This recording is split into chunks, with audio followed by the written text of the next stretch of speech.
Covered in blood, my high school freshman daughter, Becky, who was supposed to have gone to my husband's family home with him, returned home bleeding from her forehead. I screamed in shock, and after hastily treating her wounds, I immediately contacted my husband, Ryan. When he answered the phone, I couldn't help but yell at him, "Ryan, where are you? I told you I'm on a business trip, didn't I?" I was stunned by his unexpected reply. A while ago, I had seen him off with Becky 5 days earlier, heading to his family home. Before me stood my daughter, seriously injured. Seeing my confusion, Vicky told me a shocking truth. My name is Kathy Hansen, a 40-year-old part-time housewife. My husband, Ryan, the same age as me, is a salesman who visits various schools to sell high school teaching materials. He always says trust is important, looking so cool being diligent and proper. Mickey became a high school freshman this spring. Once a clingy child who couldn't leave my side, she's now so responsible that she cooks dinner while waiting for me to return from my part-time job. Life was peaceful with my husband and daughter, but 5 years ago, my mother became bedridden due to an internal illness. Since then, I've been busy juggling caregiving and my part-time job, unable to manage a visit to my in-laws except during the Christmas holidays. During such times, Ryan was safe, jokingly saying, "Don't overdo it. Aren't you lucky to have an understanding husband?" He would go to visit his family home alone, and though I felt terrible, I was grateful as I was overwhelmed with caring for my mother. 3 years ago, my mother-in-law passed away suddenly in an accident. My father-in-law, who was very close to her, became deeply depressed, and Ryan's visits to his family home became more frequent. Moreover, Ryan expressed his desire to take his dad on a trip to cheer him up and treat him to delicious meals with each visit. The expenses increased $300 to $500, but I couldn't complain about money as I hadn't been able to visit my in-laws myself. One day, Ryan mentioned the cost of his next visit. "I need $11,000 for my next trip home," he said. I doubted if such a large sum was really necessary for visiting back home, but he never explained the details of the expenses. It must be necessary, I thought, as a way of showing how thankful I am to my father-in-law. I convinced myself of this. However, due to the sudden expense, I had no choice but to temporarily withdraw money from the savings account I had set aside for Becky's school fees. I'll have to skip going to the beauty salon for a while and make sure not to dip into Becky's money again, I decided, beginning to save diligently and gradually returning money to Becky's account. As Becky's exams finally ended and things settled down, my father-in-law said, "I want to see my granddaughter again." "All right, I'll take Becky and Dad to eat seafood as a reward for their hard work." "Really?" "Yay." Seeing Becky's beaming smile, I stroked her head, saying, "Thank you for always being so patient." She never complained, even though she always had to endure and even helped with caring for my mother. I was filled with gratitude. Then, on the morning of their departure to visit my father-in-law, Becky said, "I'll buy some souvenirs and come back." I replied, "Have fun," and we were all smiling. Little did we know what was about to happen. 5 days after Ryan and Becky left for my in-laws, around noon, I was preparing lunch in the kitchen when I heard the front door rattle open. "Who is it?" I shouted, entering without ringing the doorbell. I was startled and headed to the entrance, only to find Becky standing there, bleeding from her forehead. What on earth happened? I let out a scream, almost in a shriek, desperately looking around for Ryan, but he was nowhere to be seen. Trembling, my eyes brought Becky inside, and I immediately called out to Ryan, "Ryan, where are you?"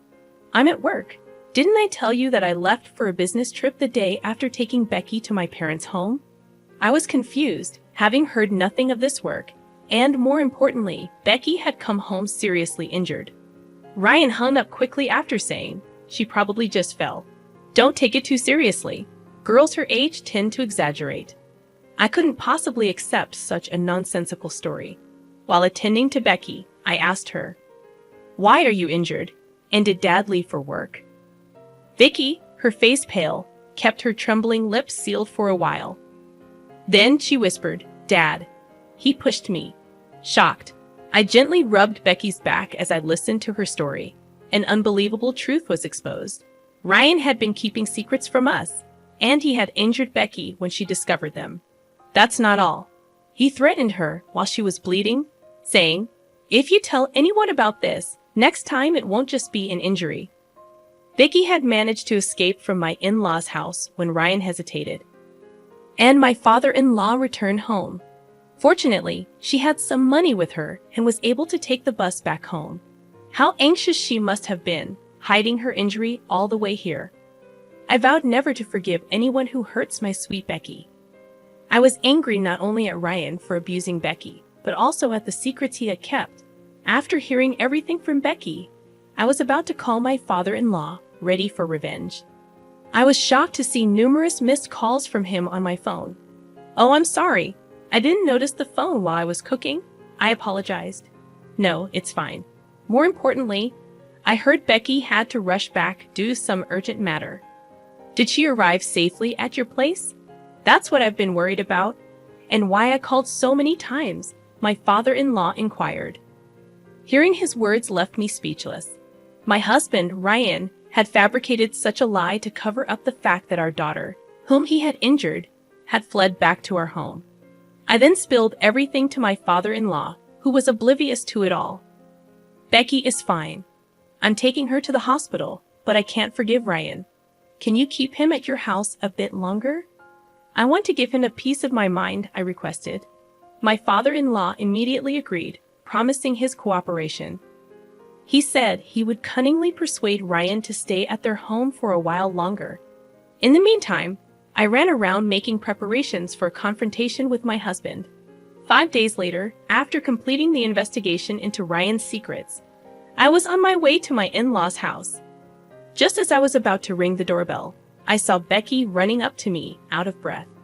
"Mom, wait for me. Didn't I tell you to wait at home? I can't just sit around. I have to confront him about what he did to me."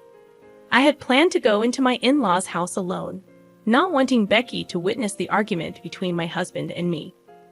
But it seemed Becky didn't want to just stay put. "I think I have a right to speak up too," Becky said, unyielding. Reluctantly, I agreed. I accepted her anger and decided to fight this together. We were greeted by my father-in-law, who was already aware of the plan. Entering the living room, we found Ryan, who appeared to have just woken up, lounging in his pajamas and watching TV. "Oh, weren't you supposed to be on a business trip, Ryan?" Startled by my sudden voice, Ryan jumped up. He started making lame excuses about how he was supposed to go, but then didn't need to. "Well, that doesn't matter now.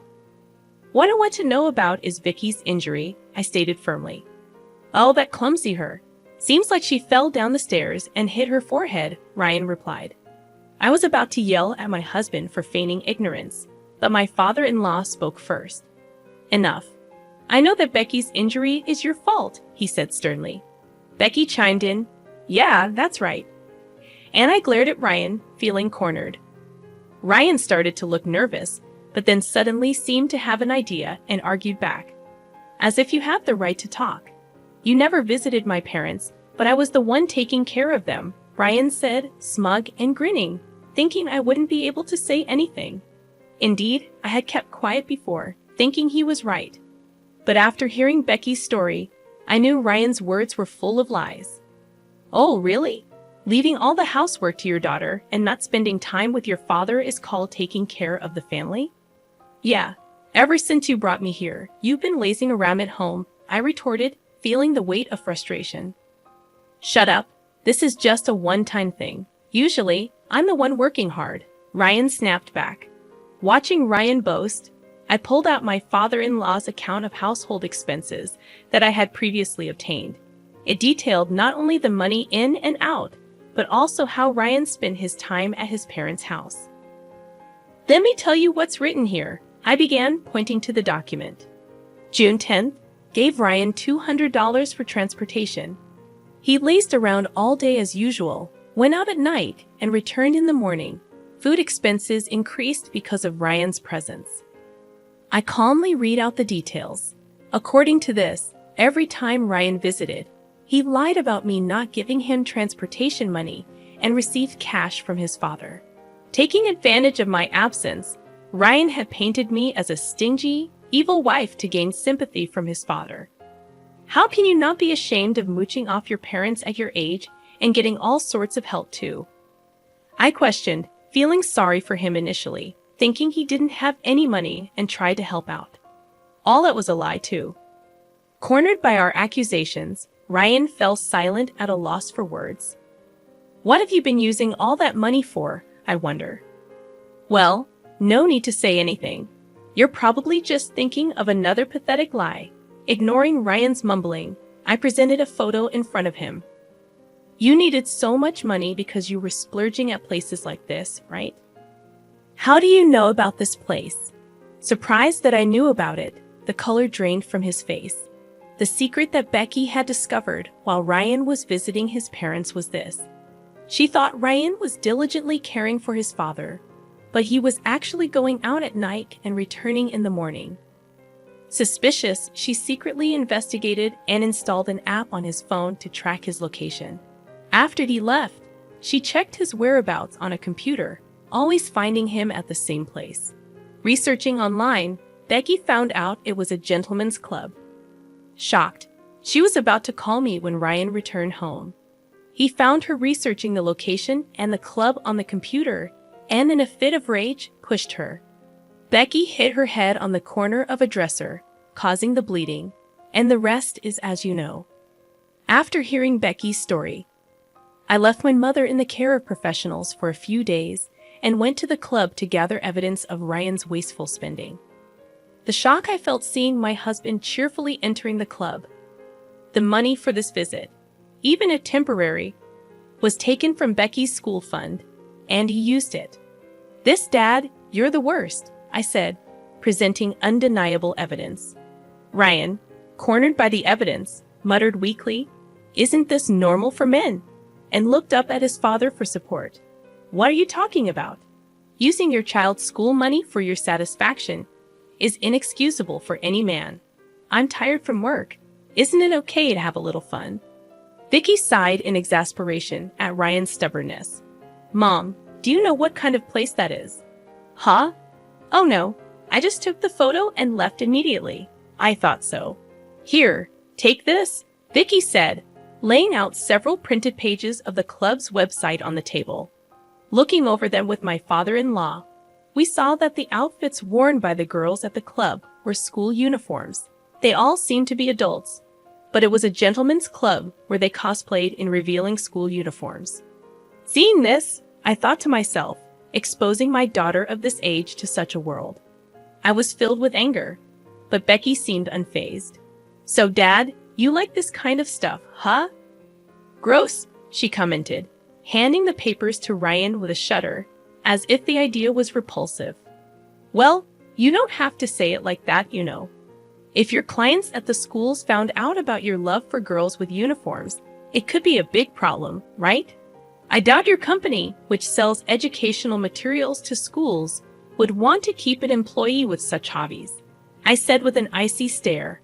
Ryan turned pale. I quickly grabbed Ryan's schedule book, which was left in his business bag, and found it easily. Looking at this now, I know all the schools you've been visiting. Maybe I should inform your clients about your wonderful hobby. Please spare me that. I'm sorry. I went too far. I'll change my ways from now on. Realizing he couldn't escape, Ryan started trembling and knelt down. He apologized profusely. But years of frequenting those clubs, wasting money, not to mention injuring our daughter, were not forgivable.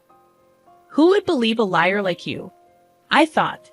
Dad, I've consulted with a lawyer, and I'm ready to proceed with a divorce. I'll make sure you pay back all the money you squandered on your indulgences, plus compensation. This is the end for us. Ryan tried to cling to Becky, but she dodged him, saying, "You, gross." Eventually, he broke down crying, and we glared at him coldly. Soon after the divorce was finalized, and I demanded from Ryan the $115,000 he had squandered and $30,000 in compensation. Word of his club visits leaked to his company. Ryan was fired, and even his father cut ties with him.